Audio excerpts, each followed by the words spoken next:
Greetings and welcome to another edition of the Pedalshift Project. The Pedalshift Project is a series of conversations, thoughts, and experiments around the bike touring lifestyle. From tips and tricks to ideas on how to ride your ride, let's shrink the world by bike. Show notes and more are available at pedalshift.net/111. You can email the show, pedalshift@pedalshift.net, or call the voicemail hotline, 202-930-1109. And you can check out Pedalshift on all the socials as well. Hello, everybody. Can you tell there's a bit of a skip in my step? At least audibly. You could tell I just came back from a bike tour. The first one of the season, really, and it was a lot of fun and I really enjoyed it, even though it was pretty challenging. I hope you had a chance to follow along on social media. Got to see a bunch of pictures, except from the day where it was super rainy and I didn't put up a lot of pictures. The whole trip was super fun, and we are going to spend the next couple of episodes of the Pedalshift Project doing a special edition of Pedalshift Tour Journals. This is Volume 9, Olympic Peninsula. Now, normally, as a lot of you know, I do Pedalshift Tour Journals as a part of Pedalshift Plus, but I realize that a ton of people who are new to the show never really get a chance to listen to them. And frankly, maybe even a few of you who have listened to the show for a while never got a chance to listen to them. So I thought it would be great to do that as a part of this show. If you end up liking what you hear over the course of the next couple of episodes, there's 8 other volumes over at pedalshift.net/plus. That's Pedalshift Plus. They're $5-10. They have some fun stories from past tours, and the whole thing helps support the show. So if this is interesting to you and you want to help support the show, go check that all out at Pedalshift Plus. So without further ado, here comes the journal. And here on the journal, of course, this is where we talk about our tours. And here on Pedalshift Tour Journals, Volume 9, Olympic Peninsula, the next couple of episodes, we're going to split it up into the 4 days of journals that I did. It's about an hour total of time, maybe a little bit more. And I just thought it would be better to split it up rather than just kind of hit you with one enormous pod. So I thought I would start off with day 0 and day 1. That kind of makes sense, not to tell this story out of order. Day 0, I call it that because there was very, very little actual biking. Statistics for you in day 0, 2,328 miles by air. I flew from DC to Seattle and then hopped on with the Brompton and all of my gear onto the light rail, which was a fabulous experience. I talk about that in the journal. That was 14 miles. And then a little bit of kind of foot traffic action there, and actually had lunch with my cousin. And then 17 miles from the Seattle ferry terminal to the Bremerton ferry terminal. And that was really nice. I did that a few times over that week. Really nice trip. And then I did a total of 34 and a half miles by bus. There were a couple of buses that I took that finally got me to my really, really hard 1 mile ride from nearby Skokomish, Washington, to Potlatch State Park. So that was day 0. Some stats before we jump into it. For day 1, I rode 46 very wet miles by bicycle, and that was a very interesting part of this whole tour. So without further ado, go check out the show notes, of course, pedalshift.net/111. I'm going to have some images in episode 111 and 112 for days 0 through 4 of this epic Olympic Peninsula tour that is here in Pedalshift Tour Journals, Volume 9.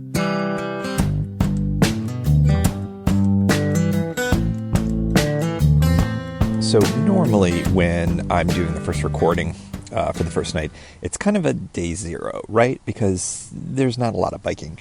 But I think that this tour is a little bit different for a variety of reasons, but most importantly because it is testing the ability of the Brompton to be able to go any place and to do anything. Talked a little bit about this with Russ from the Path Less Pedaled in episode 108, or I'm sorry, 109. And I really put it to the test today, and it was by design, and I'm really excited how well it went. The funny thing is that the morning was a disaster for reasons utterly unrelated to the bike tour.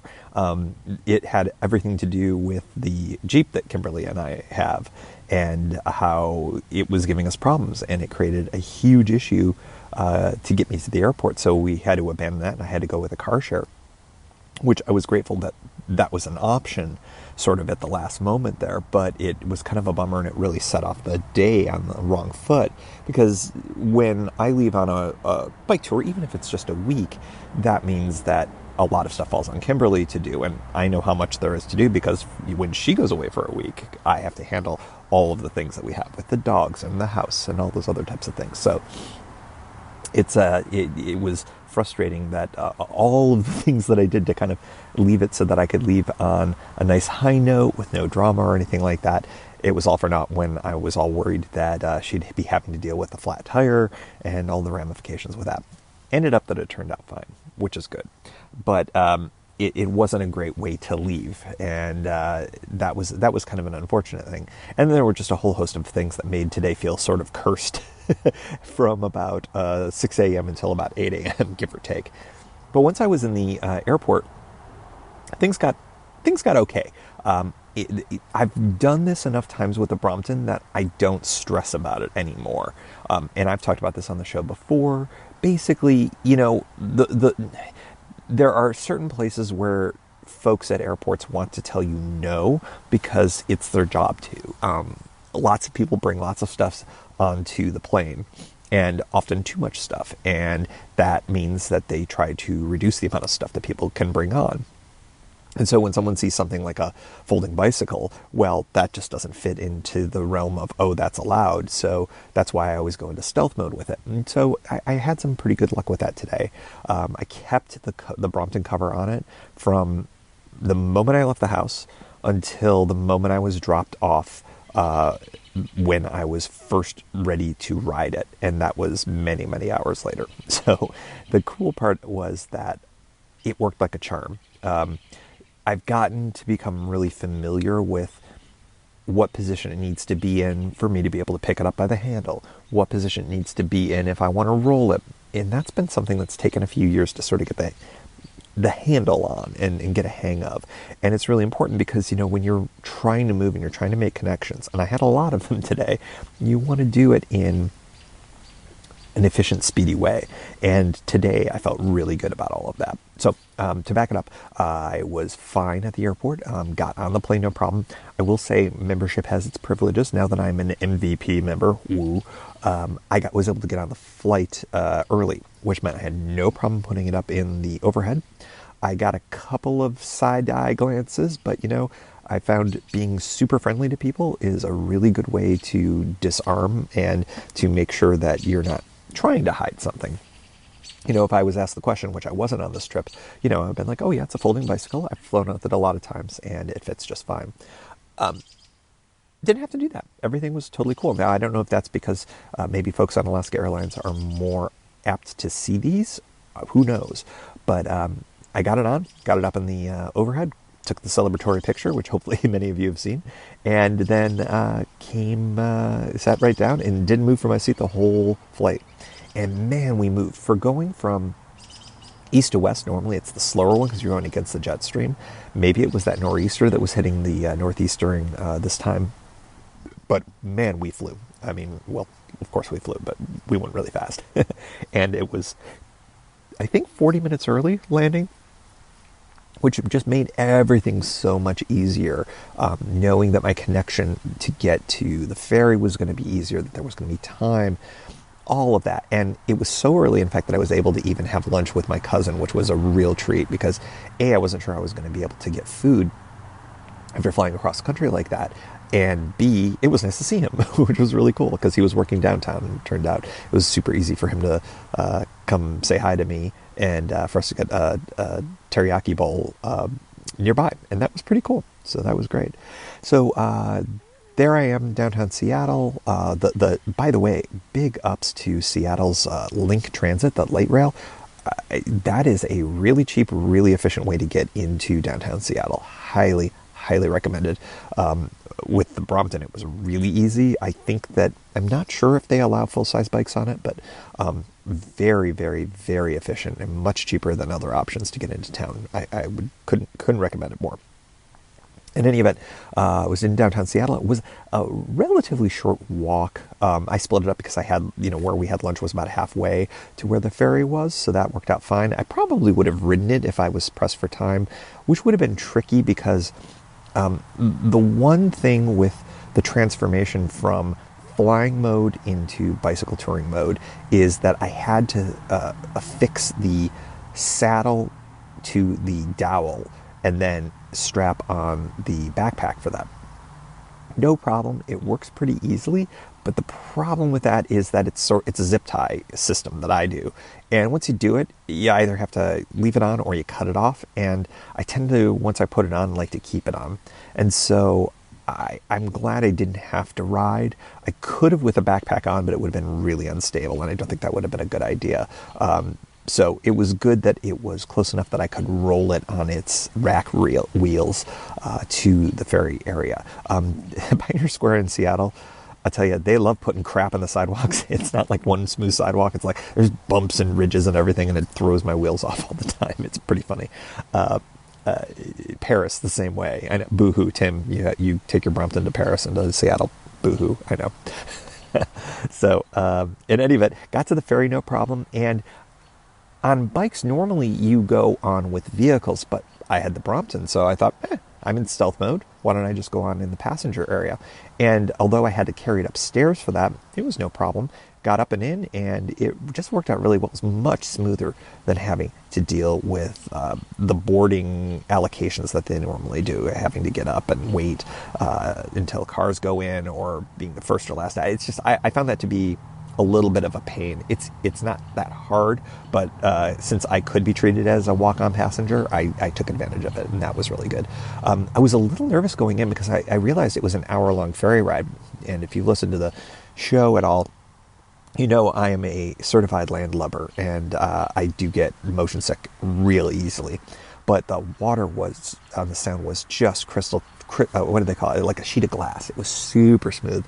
Beautiful day, no rain, no wind, no nothing. It was just a gorgeous day in the low 50s Fahrenheit, and nothing, no problems at all. Didn't have a single problem. Got into Bremerton even a little bit early, which was nice, so that I had time to kind of casually walk over to the bus. From this point on, all of the transit was designed to be linked together, and I had several more modes to go. So, I did a plane. Well, I did car share to get to the airport in DC. I did the plane, and then I did the light rail, and then I walked, and then I did a ferry, and next I was going to Mason County's bus system. And interestingly, they overlap, as some county systems do, into Kitsap County, which is where Bremerton is. And it was only $1.50 for that bus. And they don't charge Mason County for in the county ride. So when I transferred to the next bus, it was free. So the overall, I think I spent, I want to get this right, certainly less than $20 to get from SeaTac to where I'm sitting right now. That's pretty remarkable. Oh, and a 5-minute bike ride on top of it. I guess I buried the lead there. Yeah. So then the bus transfer point from Mason County Line 3 to Mason County Line 2, it was interesting. It was at a park. It was in one of the towns here in Mason County, and I wish I could remember what it was. Union, maybe? And it was interesting. A lot of people just sort of hanging out. And they were like younger people, various age range, but it was definitely like full-on loitering. Like, old school hang out at the 7-Eleven or at the arcade style loitering. It was kind of not a lot going on either. I was sort of fascinated by it, but I had my transfer, and I didn't stick around too much. But it was really interesting. Everybody was just sort of hanging out. I thought they were all waiting for the bus. I thought, oh, it's going to be a crowded bus. Nope, they were just all hanging out. So it was kind of interesting. The bus from that point hugs the Hood Canal, if you're familiar with the Olympic Peninsula, and basically ends up at Highway 101, and that is on the Pacific Coast route, the very famous one, the one I've done before. And I'm staying now, it was about I think if it took me 5 minutes to get here, that might be generous, north from that point. I stopped by at the gas station / convenience store and got a couple of things there, including a fine beer. Oh, I should tell you, I'm drinking Alaskan Icy Bay IPA, which is kind of a mass market beer, but I actually think it's pretty good, and I can't get it back on the East Coast, so I actually don't mind it at all. It's pretty good, and I believe there's a surfer on there. Yes, there is a surfer on there. So by coming up here to Potlatch State Park, which I had been to before, I remember very distinctly, and if you listen to the podcast that I did on the original ride, the original Pacific Coast ride, I did not have many good things to say about this place. I think I was kind of like, eh. And it's about the same. I have to say, for $12, knowing what's ahead in Oregon for, I think they now charge $8, it's just not a great system. I think Washington State systems, I'm so happy they have hiker bikers, but it's just not a really awesome park. It's small. It's in a beautiful place. It's right next to the Skokomish Nations area there. Really interesting. There was a great burger place nearby. So I mean, I guess it's got some amenities and stuff like that, but I don't know why my elasticity of demand must be pretty elastic, because I was just sort of like, $4 extra, don't know, 50% more. I don't think I like it as much. Maybe it's because there's pay showers too and stuff like that. It's still very early in the season, so many places are not open for camping. I'm grateful that it's open, so I guess I shouldn't complain too much. But a lot of the loops are closed, and it was kind of a pain to get some water. There are water and electric sites that are all shut down. I don't know if they're specifically turning on the water for people if they are coming here and paying for camping or not, but there is not a special water area for hiker biker here, which is really a drag. Most of the ones in Oregon, again, me being all Oregon centric, right, but in California too, yeah, the hiker bikers specifically have a water source right there, which is always really helpful. So it's kind of a bummer this one doesn't. Traffic noise, it's actually pretty trafficy. Now we're kind of on the edge of rush hour, so maybe that's why it's trafficy. So I don't have much good to say about Potlatch. I'm glad it's here because it was super convenient for what I just pulled off. And I'm looking over at my bike and it's all folded up, and it's just pretty dope that I was able to get on a plane, fly across country, and do a series of wacky planes, trains, and automobiles and ferries, and a short bicycle ride, and be in a tent over 3,000 miles away from where I woke up this morning. I think that's pretty cool. So it was a good day. I think that the recovery from the early part of the day is pretty good. Let's talk about tomorrow. Tomorrow looks to be a bit of a challenge. The kind of day that I expected to have, that I didn't have today, and that is, I think it's going to be wet. I think that there is an outside chance that if I wake up at a decent hour, I may be up before rain starts, and if that's the case, that would be fantastic. If I can pack up my gear dry and get it stowed, that would really be substantially better for me, because it's going to rain on me all day, and it's going to be in the 40s, so it's going to be cold, 40s Fahrenheit, of course, and probably not the most comfortable day of riding ever. But when all is said and done, I've done this kind of a riding before. I've never done it on the Brompton, so that will be an interesting challenge. But maybe it will be easier because it's a little bit more upright. Who knows? We'll see. Got all the gear that I need. I think I've got all the warm gear that I need, the waterproof gear that I need. And we'll just make it happen. I'm going to be riding into the town of Montesano. There's not a ton of stuff between there and here, so my intention is to go back to south of here to that convenience store and kind of load up on some things to make me happy through the day. I've got a bag of nuts that I got at the airport. I think I'll get some more things like that. Maybe some other caffeinated beverages or something like that. One thing that I've decided for this trip is that I'm going to avoid sugar, unlike the trip in the fall. I found that my body didn't like it very much. The fact that I'm burning it, I told myself I'm burning it all, blah, blah, blah, blah, blah. That may be true, but at the same time, I think that it's not good for me. My body doesn't like it very much. It doesn't behave very well on it. And I looked at pictures, and Kimberly noted as well that I got a little, I don't know, bloated, inflamed maybe, and like puffy. for lack of a better word. So I'm going to try not to do that. Now, I got to find my calories elsewhere. So nuts and things like that, I think I'm going to be focused on. I'm not going to kill myself too much on grains, which I usually try to avoid. I think I'll allow myself stuff like that.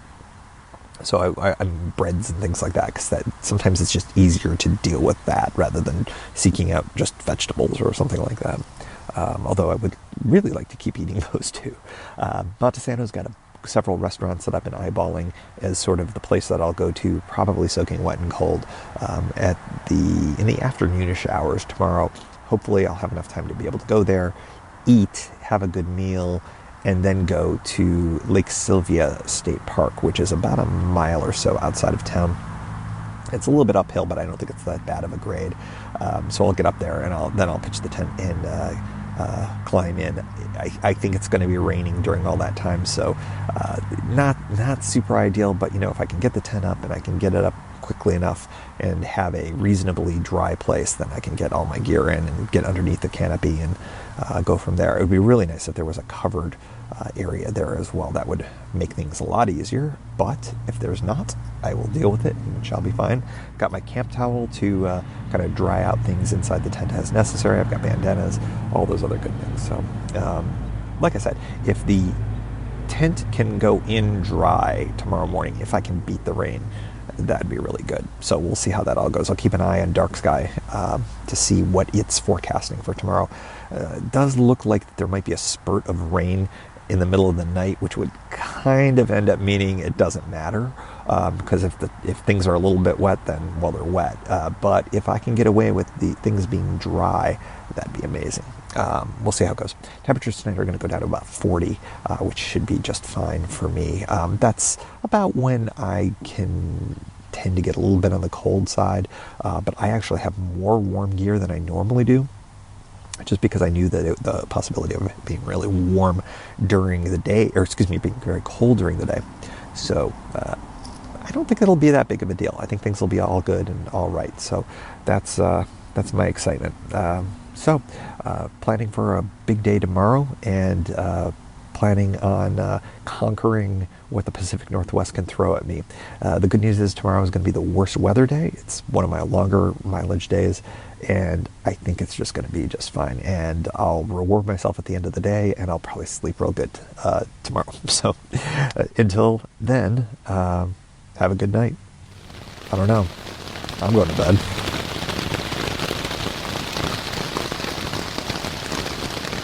Man, what a difference a day makes.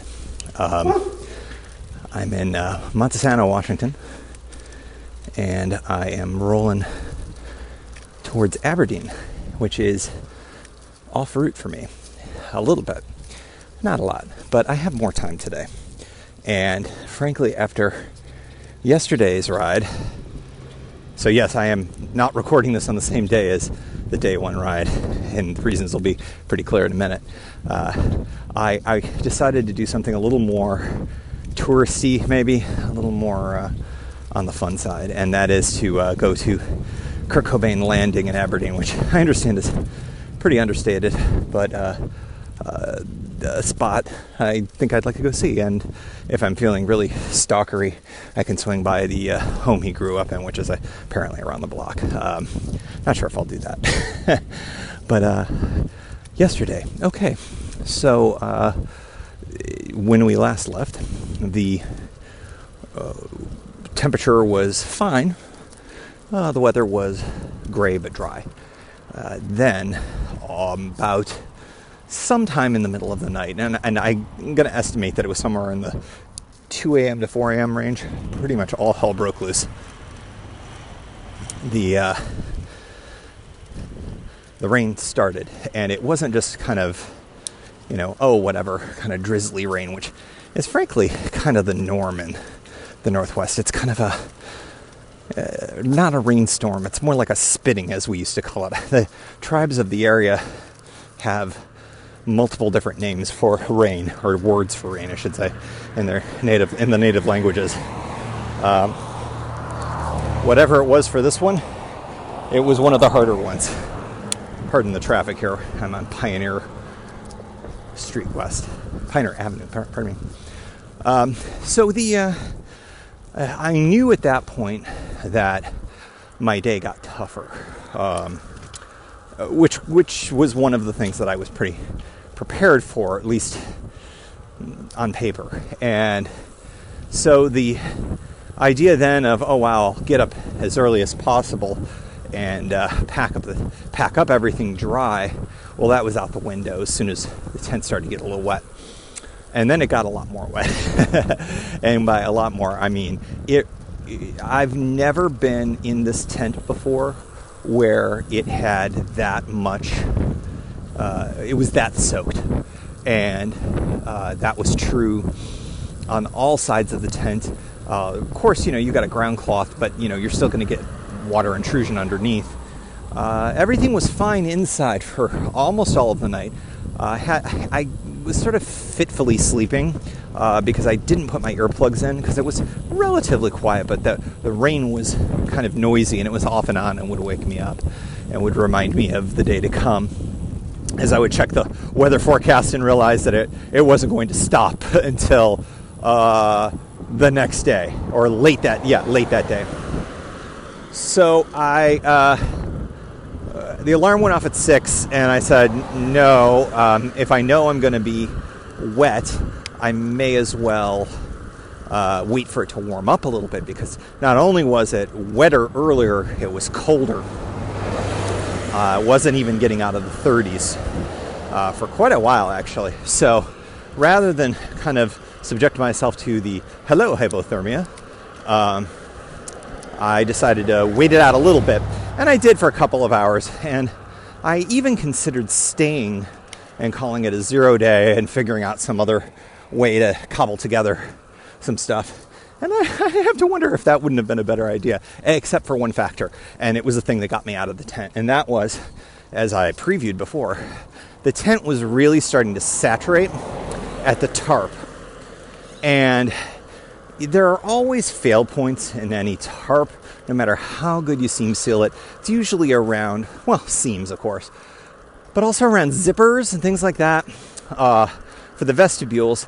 And what was happening was a few drops were getting through every once in a while. But you add that up over time, and you end up with water inside the tent. And I could have dealt with it for a little while, but to deal with it with a driving rain all day, I knew that the second night there would have been pretty miserable. So I thought, well, in past, when I've done riding in the wet, the riding is never as bad as it seems like when you're in the tent. In other words, the weather, frankly, it always feels like it's a more hellacious rain than it actually is. To a limited degree, that was true. And so I packed up the tent as quickly as I could. The inside had collected a fair amount of water just from those drips. Just sort of, meanders around, drops below your sleeping pad. So, I realized that it was probably the right call. And got everything packed up and started rolling. Probably around 9 o'clock. I didn't even look at the time because I figured, okay, well, it's early. I'll have plenty of time to get wherever I'm going. Also, it was cold enough that I was fairly certain that I was going to want to keep moving, and that turned out to be true for sure. So once I got going, it wasn't so bad. That rain jacket, the Showers Pass rain jacket, really, really played well. The extra layers that I had on, the bottom layers, and I had a merino wool sweater plus a base layer plus the rain jacket. I'll tell you, I stayed warm. I never really got cold until I stopped, and that was what kept pushing me going. As a consequence of having a wet tent, I had it packed on the outside of the of the pack, and not very well. It is a finicky system, this dowel trick, and if the pack is too close you're going to get heel strike. And I had heel strike the whole time. And as a consequence, I changed my pedaling structure, as it were. And by doing that, I ended up creating both knee and Achilles problems, which, if you've listened to the pod much, you know that that's a pretty typical thing that happens to me. And I'm still feeling it today, which is why I'm kind of glad it's a short day, because tomorrow's a longer day. But in any event, the ride itself there were some pretty moments, I will definitely guarantee it, but it was challenging. Without having a lot of terrible terrain, it should have been faster than it was. But between, I think I go slower in the rain. I think the heel strike caused me to have problems with getting to any speed, really, to speak of, which kind of makes some sense because I wasn't pedaling as efficiently. But then, as time went on, the wind started to pick up. And then that's when things got really shitty, to be honest. I stopped for coffee a few times, and that worked out really well. It was a good way to warm up and get some caffeine in me. Got a little bit of food in some of the very, very limited small towns and stops that I had along the way. But the headwinds really kicked in. And we're not talking like, little breezes that sort of throw your momentum off. We're talking about stop you in your tracks kind of stuff. And that was filed under, well, of course. So, but when all was said and done, I knew I wanted to get to Monsanto. I knew that was really the only option once I started going. Unless I went for a very short, only 10 miles down to Shelton, which didn't seem like a really good idea. My original hope was that I would be able to stop and get to a place where I could kind of assess things. But as the day went by, and when I think I made the decision when I made my final stop, which is about 4 miles from Monsanto, that I was a little too cold and a little too tired, and my tent was a little too wet to pull off camping. And so I made the call to get a hotel for the night. And the good news was that Monsanto had a really inexpensive and completely nice enough hotel that was available. And that just made me feel a lot better about the whole thing. Because, I'm not exactly rolling the dough these days. So, trying to do these things for a reasonable amount of money is one of the reasons why I do it. And so that was good. And I was able to get a good dinner. I was able to obviously kind of have a reasonable night's rest. And I think that set me up for success for today. It continued to rain pretty much all night, which is just crazy. And I woke up today to this glorious sunshine that I'm currently biking in. And after riding in probably some of the most challenging conditions I've ever toured in, the only thing that I can put it up against is my very first ride when I was doing Leggett Hill in similar conditions. That really was a tough day. So to have this today, there are clouds, but it's beautiful, and there's some blue sky and some sun. It just makes life a lot easier and a lot more happy. Another added bonus is that today I'll be getting back on 101, but I'm on, I think, Washington Route 107, if I'm not mistaken. And it has a really nice wide shoulder, unlike the other roads that I was on yesterday.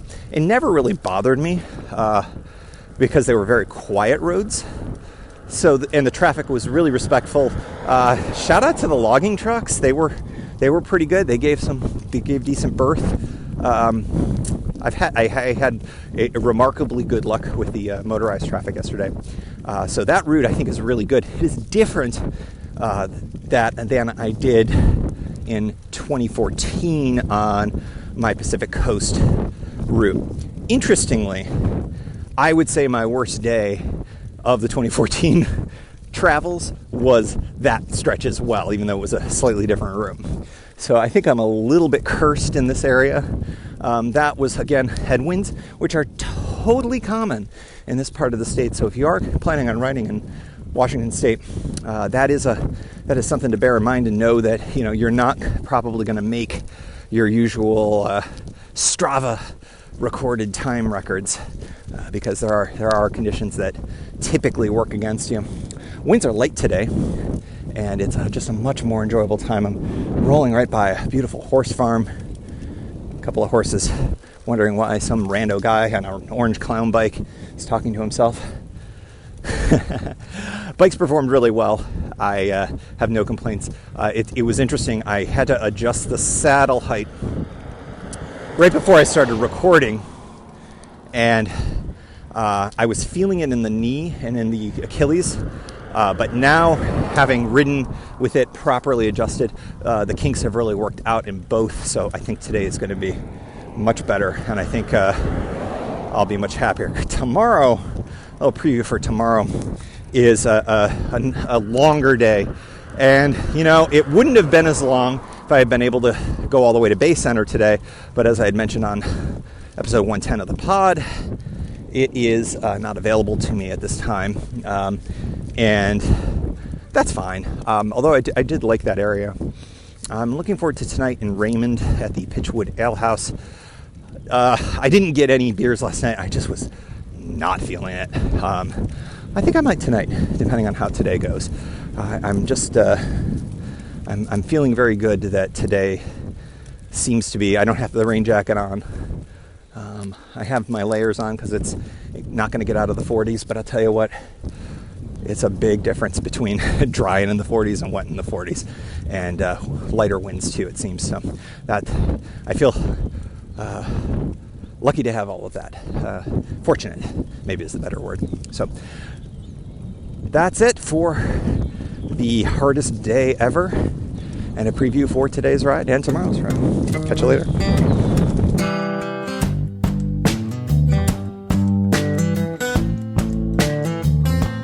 So just a reminder, next weekend, episode 112 of the Pedalshift Project, we'll be doing days 2 and 3, the second part of Pedalshift Tour Journals, Volume 9, Olympic Peninsula. Spoiler alert, I made it, even though that was a really rough day, but obviously I recorded that after the fact.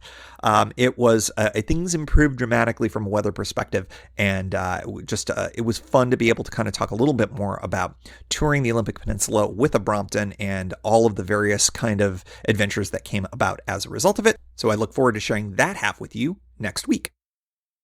Also, quick reminder, go check out pedalshift.net/live. I've got a little survey there, one question survey for the topic for the next Pedalshift Live.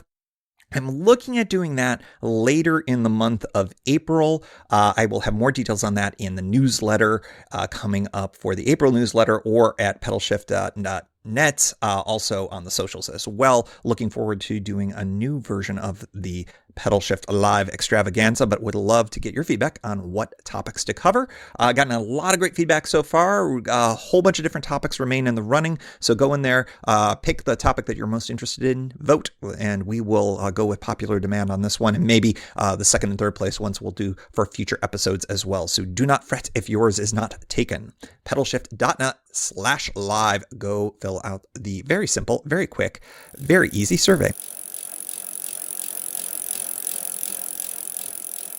And we like to end off the show, as always, with a big thank you to the supporters of the show, who are members of the Pedalshift Society. If you like what you hear, you can help maintain Pedalshift as an independent, listener-supported voice while expanding the offerings. We're talking $1, $2, $5 a month. Helps with the cost of hosting the podcast and the website. You can do it for a bit and cancel anytime. One-shot support is welcome as well. If you're not into the small monthly thing, check it all out at pedalshift.net/society. On to the society. Ethan Georgie, Kimberly Wilson, Caleb Jenkinson, Cameron Lane, Andrew McGregor, Michael Hart, Josiah Matthews, Keith Nagel, Brock Dittis, Thomas Skadow, Seth Krieger, Mark Olo, Terrence Manson, Noah Schroer, Harry Talgadis, John Sikorsky, Richard Killian, Chris Barron, Brian Wren, Mark Van Ram, Brad Hipwell, Paul Mulvey, Stuart Buchan, Todd Stutz, Mr. T, Roxy Arning, Nathan Poulton, Stephen Dickerson, Vince LaGreco, Ruth DeVorsey, Michelle Miller, Matthew Lewis, Michael Baker, Billy Crafton, Paul Culbertson, Scott Culbertson, Matt Perry, Danielle Jepson, Cody Florchinger, Tom Beninati, Bobby Ruppel, Roy Everett, Greg Braithwaite, John Mayer, William Cairns, Sandy Pizzio, and thank you all to all past and anonymous donors for helping make this show happen. Thank you for joining. You can find Pedalshift at pedalshift.net for more great bicycle touring content. You can hear the Pedalshift Project through Apple Podcasts or your favorite podcast app.